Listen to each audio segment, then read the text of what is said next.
Big still had his arm draped across my shoulders, and I sat frozen in my seat. There is no reason why Faith should feel uncomfortable. Todd know what's up. Todd Russell knows that she's still married to Biggie Smalls. I mean, wait your turn. Like everybody else do. Just wait your turn, Todd. It's coming. Trust me. I don't hear nobody out there. Hold it down.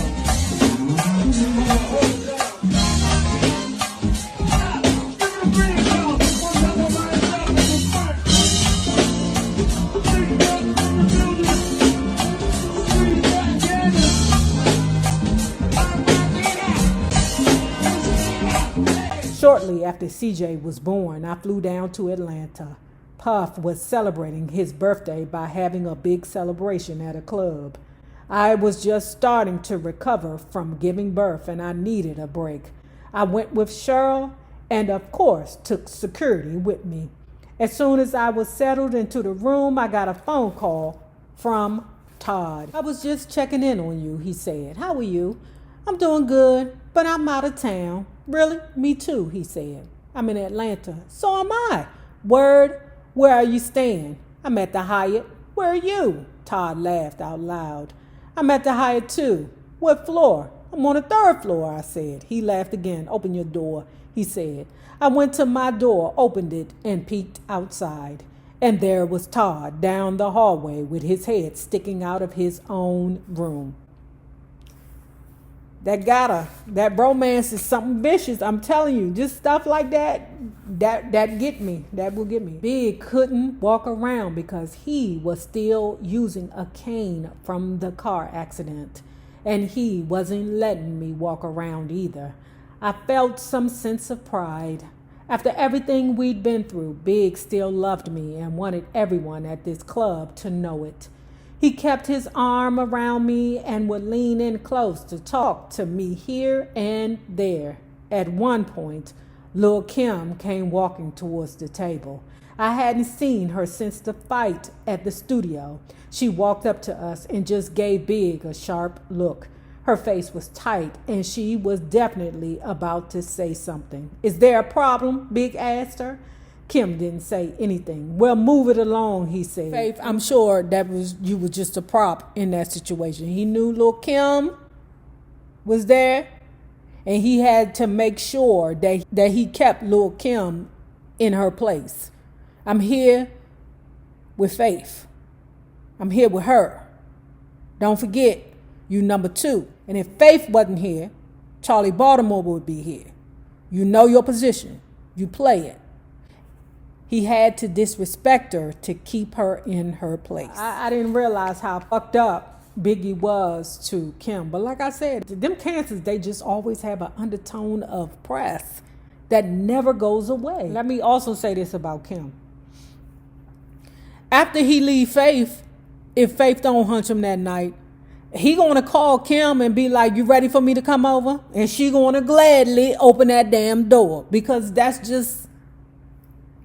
just the undertone of press just knocks me out. And I'm sure if we would have known how bad he was treating her at the time, we probably wouldn't have had the love for Big that we did. Because I truly loved myself from some Biggie. I thought that he was a big old cuddly bear, when in reality, he was treating Lil Kim like shit. So, while I'm reading this book, we're coming across instances where Faith discusses how Lil Kim was treated throughout the time that she was dealing with Biggie.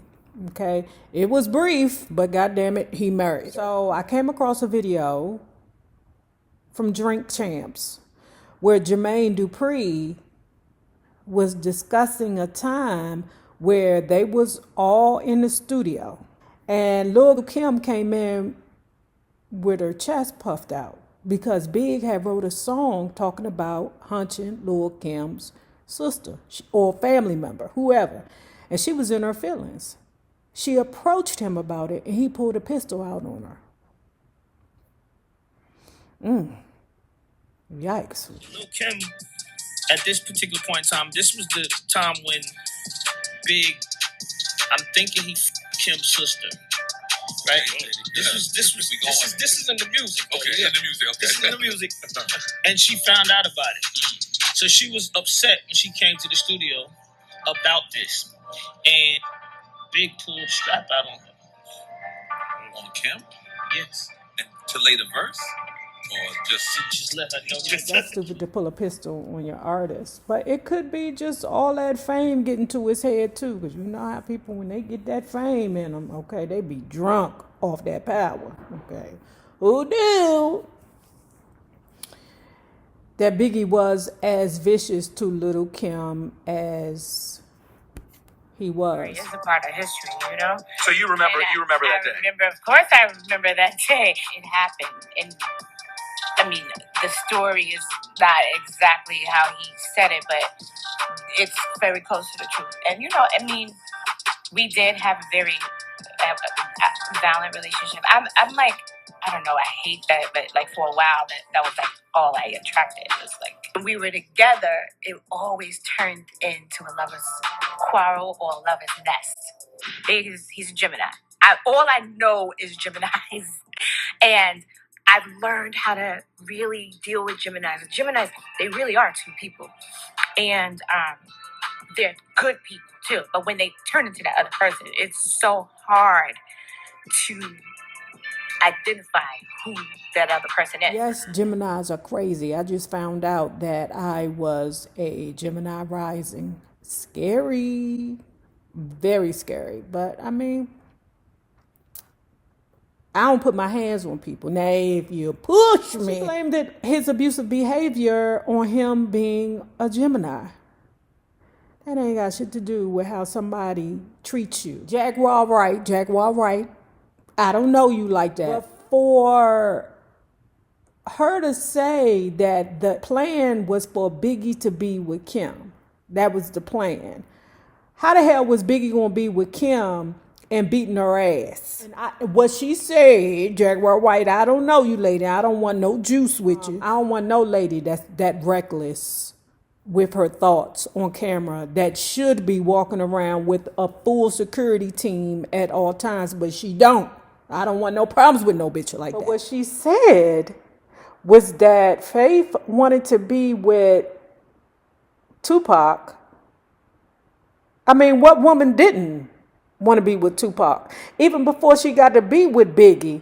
Trust me, at the time, it's not too many women I know that weren't attracted to Tupac. Jaguar Wright, I'm pretty sure you wanted to hunch on Tupac if you would have got an opportunity, but you ain't as tight. You married Biggie when you wanted Tupac. You wanted Grammys, but you settled for ghostwriting for like Mary J. Blige. Or the fact that Valletta Wallace would have rather had Lil Kim than you as a daughter-in-law. You want to talk about hilarious? Hilarious is pretending like you didn't know that you weren't sure whether or not you were carrying Tupac's babies. That's hilarious. Hilarious is both that I know and kick it with that worked at Death Row that heard Pac you in the booth and took pictures of your very high yellow eggs.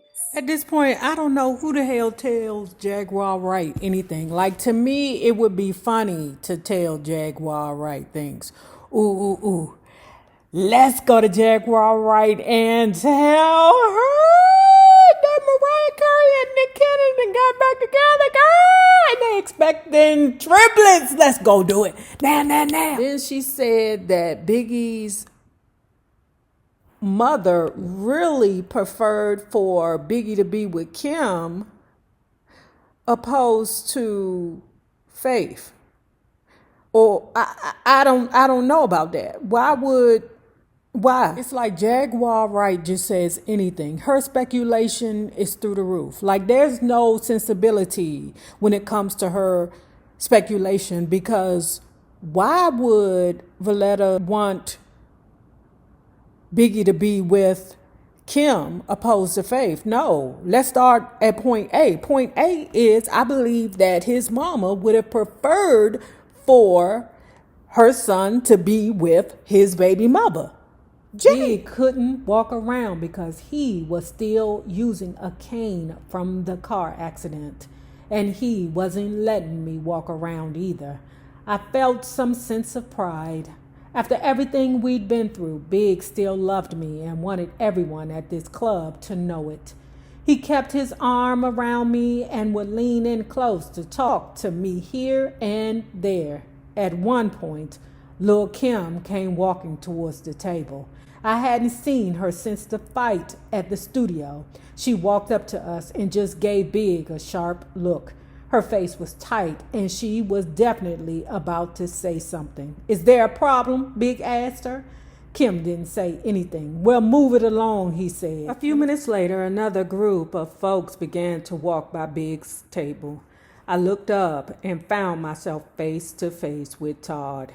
Big still had his arm draped across my shoulders, and I sat frozen in my seat. There is no reason why Faith should feel uncomfortable. Todd know what's up. Todd Russell knows that she's still married to Biggie Smalls. I mean, wait your turn.